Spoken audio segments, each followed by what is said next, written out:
Eh bien, bonjour à tous et bienvenue dans ce nouveau format de vidéo, dans ce nouveau rendez-vous Cause Toujours. Bonjour Guillaume. Bonjour Johan, bonjour à tous. On est assez fiers quand même de ce nouveau format. Ouais, on a beaucoup travaillé sur la préparation. Et c'est surtout que, comme on n'arrête pas de parler, on s'est dit on va en faire un thème. Et ben voilà. Donc, bienvenue sur ce nouveau format. Donc, on va aujourd'hui aborder un thème, une thématique qui peut être, et qui fera, à mon sens, Guillaume, très souvent l'objet d'un débat. On n'aura pas forcément, ni toi, ni moi, la même opinion, mais peut-être avec vous, la même opinion. Et même très souvent, il n'y aura pas de vérité, puisque ce ne sera pas forcément une science. Oui, c'est des points de vue, c'est du feeling, c'est en fonction de ses approches de chacun. Donc voilà. Et donc aujourd'hui, on a décidé de vous parler de la zone de confort. Oui, alors on a décidé de commencer par ce thème-là parce que on y est en fait. Depuis longtemps, on sort de notre zone de confort. On va en parler tout au long de cette discussion. Et puis là, c'est le premier thème d'une série et on sort de notre zone de confort avec ce format en fait. Et avant de commencer la discussion, on aimerait savoir d'abord, premièrement, qu'est-ce que vous pensez de ce nouveau format? Donc même avant même de regarder la vidéo, vous pouvez nous laisser un petit commentaire, ça fait toujours plaisir, on les lit tous. Et pour la plupart, on essaie d'y répondre très régulièrement. Mais aussi, vous pouvez déjà commencer à mettre des commentaires s'agissant de ce que vous pensez de cette zone de confort dont on entend beaucoup parler, notamment en termes de développement personnel. Ouais. Et aussi, qu'est-ce que vous pensez de la zone de confort? Est-ce qu'il faut vraiment en sortir ou pas? Donc voilà, n'hésitez pas à laisser des commentaires et vous pourrez bien entendu en laisser également tout au long de la vidéo. Ou qu'est-ce que vous auriez dit à travers ce sujet si on a oublié des choses? Parce que nous, on utilise nos connaissances, nos savoirs aussi culturels magiques, on va en parler, mais peut-être que vous avez des idées pour en parler aussi. Alors, c'est vrai que le livre que tu viens de montrer assez succinctement à l'écran, donc Strong Magic de Darwin Ortiz, on peut s'arrêter dessus. Pour ma part, en tout cas, ça a été une énorme source de savoir et aussi de changement de comportement par moment en spectacle et autres. Rien qu'en dévorant ce livre. Alors, c'est pas un roman, donc il faut le lire en plusieurs fois. Il faut le lire même en plusieurs fois, j'ai envie de dire, parce qu'il y a énormément de pages et surtout de notions qu'on va aborder. Et donc voilà, c'est vraiment quelque chose qu'il faut appréhender. C'est vraiment pas un roman. Ah non, il faut surtout le lire avec son approche de sa propre magie aussi, et de voir comment il va aider à améliorer et à rendre beaucoup plus magique ses propres effets. Alors on y va, Guillaume, la zone de confort. Déjà, est-ce que avant de commencer à rentrer dans ce débat d'en sortir ou non, ou en tout cas, est-ce qu'il faut en sortir et comment on en sort, est-ce qu'il ne s'agit pas déjà un petit peu d'identifier, au moins de la définir? Bien sûr. Il faut savoir qu'on n'a pas tous la même zone de confort. Oui, et puis ça dépend aussi dans quel cadre, si c'est professionnel, personnel, enfin il y a plein de possibilités. Bon là, on va beaucoup orienter sur nos expériences de magicien, de professionnel. Et donc effectivement, qu'est-ce que la zone de confort? Donc pour reprendre un peu tout ce qu'on a brainstormé ensemble, on va commencer par exemple, la zone géographique, pourquoi pas? Tout à fait. Donc déjà, effectivement, on a souvent l'impression de se mettre des barrières en disant, moi par exemple, je suis à Paris, donc je travaille à Paris ou en Île-de-France. Qu'est-ce que vous vous autorisez à faire? Est-ce que vous acceptez une prestation? On va rester sur la région parisienne. Est-ce que vous acceptez une prestation en dehors de la région parisienne? J'ai une bêtise, vous êtes de Marseille, est-ce que vous acceptez d'aller jusqu'à Lyon pour faire une prestation? Et là, on ne parle pas forcément que de...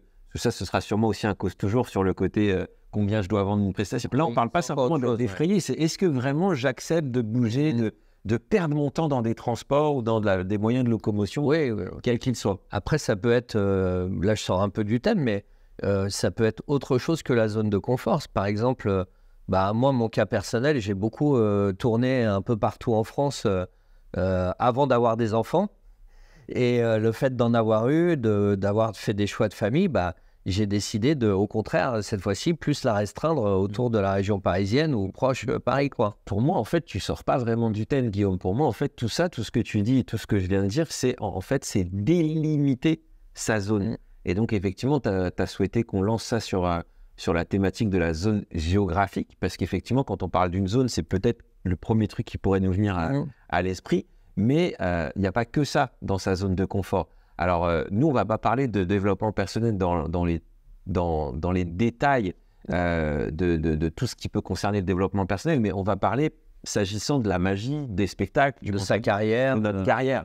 et donc de la vôtre aussi, probablement. Donc, dans la zone de confort, pour moi, s'il s'agissait de délimiter, c'est aussi dans qu'est-ce que je fais comme performance. Quelles sont mes performances? Quels sont mes types de performances? Est-ce que je limite ma zone de confort à du close-up, par exemple? Voilà. Et dans même le close-up, est-ce que je la limite qu'à la magie? Ou à une discipline, la cartomagie, par exemple, à un thème.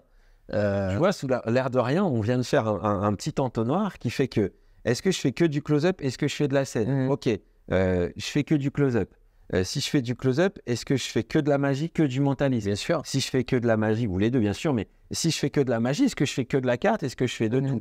Et puis, dans ma zone de confort, il n'y a pas que la discipline. Il y a aussi, est-ce que moi, je veux faire rire ou est-ce que, par exemple, je ne veux pas faire rire? Et donc là, on va rentrer dans des points qu'on abordera plus profondément dans d'autres. Oui, parce qu'on a d'autres thèmes sur le rire, l'humour, etc. Mais c'est quand même la délimiter. C'est-à-dire que délimiter une zone de confort, c'est savoir analyser ce qu'on fait, comment on le fait. Et dans quel cadre on est confortable, en fait. C'est ça, la zone de confort. Exactement. C'est-à-dire, voilà, moi, mon set de close-up, il est comme ça. Je sais que je vais du point A au point B. Je sais que mes effets, je les maîtrise. Je veux sortir de ma zone de confort. Ça peut vouloir dire, comme tu le disais, je vais appréhender une autre discipline du close-up ou des nouveaux tours ou des effets que j'ai pas encore, que je fais pas en public, mais que j'aimerais bien aborder. Donc, si on résume en 2 minutes, ça veut dire que d'abord, je définis ce que je juge être ma zone de confort. Et c'est intéressant dans ce que je viens de dire, je dis ce que je juge être ma zone de confort, mais il ne faut pas que vous hésitiez vous-même à aller solliciter des personnes de votre entourage qui, eux, parfois, vont avoir un autre regard sur ce que peut être votre zone de confort, la manière dont ils vont vous voir. Et en fait, c'est ça qui va faire qu'ils vont pouvoir vous décrire la zone de confort. Bien sûr. Ensuite, qu'est-ce qu'on avait noté? Je regarde mes notes en passage. La discipline, les tours. Je crois qu'on a fait le tour un peu sur qu'est-ce que la zone de confort. Ouais, c'est vraiment l'identifier et identifier finalement. Quand on va l'identifier, tu as dit tout à l'heure le mot confortable, c'est justement ça.